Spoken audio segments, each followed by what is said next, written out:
Welcome to another episode of Reframe for Resilience. Our guest today is Mr. Loïc Potjes, who is a fascinating man. I'll describe him as having lived several lives as a reframer in a short period of time. He is an executive coach for scale-up CEOs, really focuses on mergers and acquisitions, of which he has done many himself, and focuses on go-to-market strategies. We look forward to the conversation with him.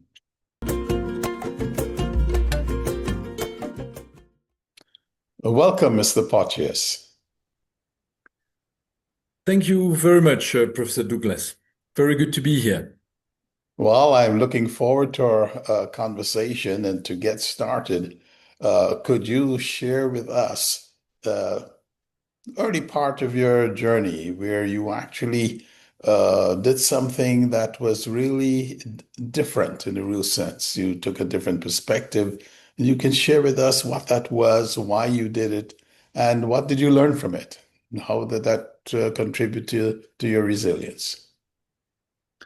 What comes to mind is really a first step after university. Whilst most of my friends would want to go and make a first step towards building a career, I had a couple of other friends who had gone into various countries in the world to try to be helpful, and so I was 23 at the time. I found that inspiring, and I signed up for a 2-year contract to go to Zambia, in Africa, in Lusaka, to go and save the world, as I call it, as one would at 23 years old. And thought I had to go and discover the big wild world, and explore and discover, and hopefully be helpful to people who might need a hand.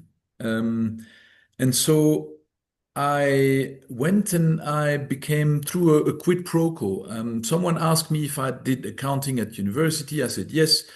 And I was thrown in at the deep end at 23 years as the director of finance for the Catholic Church in Zambia, to try to help them restructure the finance department.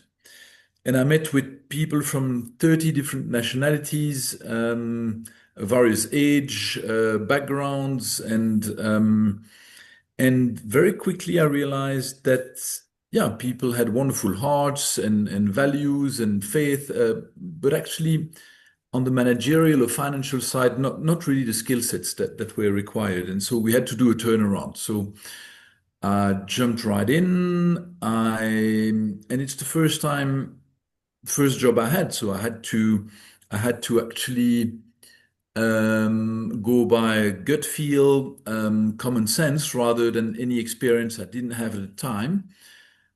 And so I could understand some of the root causes. I could then think about what could be practical solutions, put a team in place, and a regained international donor agencies trust. And within 1 year, we had done the turnaround. So they called me the bulldozer at the time, because I was certainly full of goodwill, but not very diplomatic, I'm afraid. So and I had an office job, so I was trying to be there to serve the poor, but I, yeah, I didn't quite visualize that when I was between four walls of an office, looking at a computer.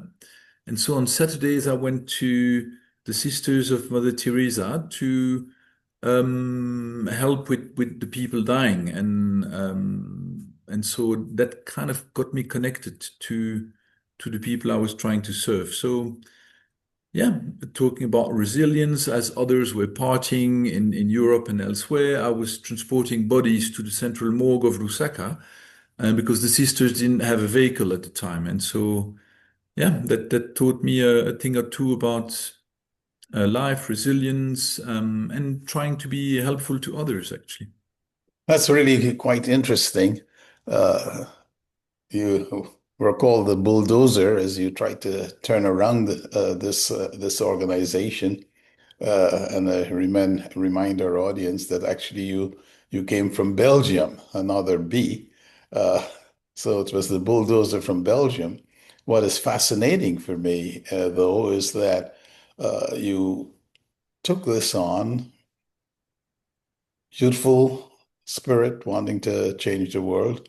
And although you were stuck in an office doing something that was absolutely necessary for the survival of that organization, on the weekend, you nonetheless followed the passion that led you there as you helped the Sisters of Theresa dealing with the very ill. Uh, it just makes me wonder, how did that prepare you for the next stage? You said you took that on for 2 years. What did you do after that, and how did that prepare you? And were there any changes of perspective? So I came back after the 2-year contract to Europe, and I applied for a first job in the corporate world. And I opened. We had paper newspaper at the time. We don't see many of those anymore. But I was answering all sorts of ads in various industries, and I had an interview for a services company from Sweden, Securitas.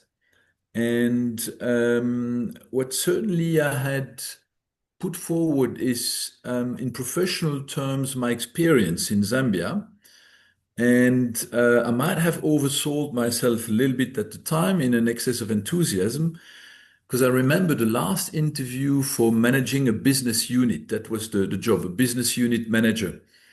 And I remember the director of human resources telling me as one of the last questions to say, well, have you managed 700 people before? And I was by then 26, and I thought, oh, what? And my Dutch at the time was a bit rusty, so I said, well, you meant 60, right? And he said, no, 600, um, or 700. I said, and that's the time when I thought, no, no, now is not the time to fall from my chair, but probably I need to look confident. So I said, well, yes, of course, and so that was for the anecdote. I was again thrown at the deep end, and I had never quite managed people except at the Boy Scouts or any, but not really. I had a tiny team in Zambia, so it was more of a matrix organization. But I certainly hadn't managed a few hundred people, let alone a handful. And so I think the preparation I got there working with 30 different nationalities I had to manage 700 blue collar workers from various countries in Europe, from Mediterranean countries, northern countries, so all sorts of different culture. And I remember at one stage we had a harassment claim against one person from I think North Africa or Southern Europe. I can't remember. And there was a lady from Northern Europe being absolutely. She felt, and I could see it was genuine. She felt she had been.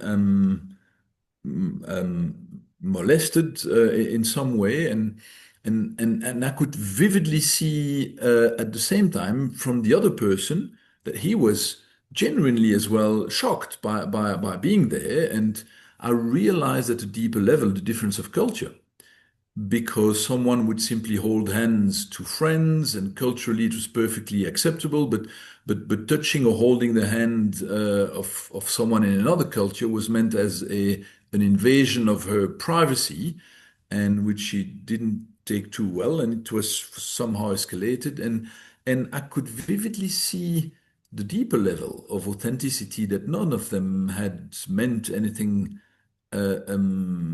bad to the other person. And so what I'm getting, it's a sense of perspective. When you get to work with 30 different nationalities, and I had a couple of culture clashes over there, not reading, not understanding profoundly culture, but sensing when someone was touched positively and negatively through a code that was foreign to me, until I could talk to another person, which I thought was a little bit open-minded, and I could explain this is what happened. I'm not sure what I may have triggered or not, and could give me the keys to understand someone else. And in a world where we're going more and more global, the world is a village. It's that ability to connect across countries. If I fast forward into what I'm doing now and working across a couple of dozens of countries remotely and with various cultures, that was an amazing preparation to mature markets, emerging markets, lots of different religion, culture, backgrounds. But I guess the ability to connect at a substantially deeper level than just the cultural differences. Yeah, and very grateful for that. This experience that you had back to your very first experience in Zambia with people from 30 different countries, different cultures, uh, how did that sensitize you? I mean, as you just described this episode that you face as a manager now in this second job, how did that sensitize you so that in a way it prepared you to deal with this situation, which was not a common one for you, was an unusual one for you? I guess if I reread my history, it's always been somehow a natural curiosity and openness to the difference where and Belgium is a small country, but even though it's a very small country with 10, 11 million people, we still have various subcultures. We have the Germanic culture in the north with the Flemish speaking. We have the Latin culture in the south with the French speaking. We even have German speaking, and then Brussels as a small capital with a million people is actually the seat of the European Union. And so you have people, it's very cosmopolitan. And actually, when I was studying and inviting friends over for parties, I had always people from all sorts of different, mostly European countries at the time. But between a Greek and a Finn and an Irish and a Spaniard and a Pole, the cultural differences are massive. And I've always been almost naturally attracted by differences of culture because I found that fascinating, interesting, far more something to be learned rather than and staying in my small little culture felt a bit bland in a way, interesting and I've always loved that book from Saint-Exupéry, a French writer, that describes the person in the desert. And after having traveled weeks and weeks in the deserts and finds another soul, and under the stars around the fire, they share their life stories and so on. And so it's the ability to, or the curiosity or the thirst for meeting other people and getting to the true self beyond those cultural differences.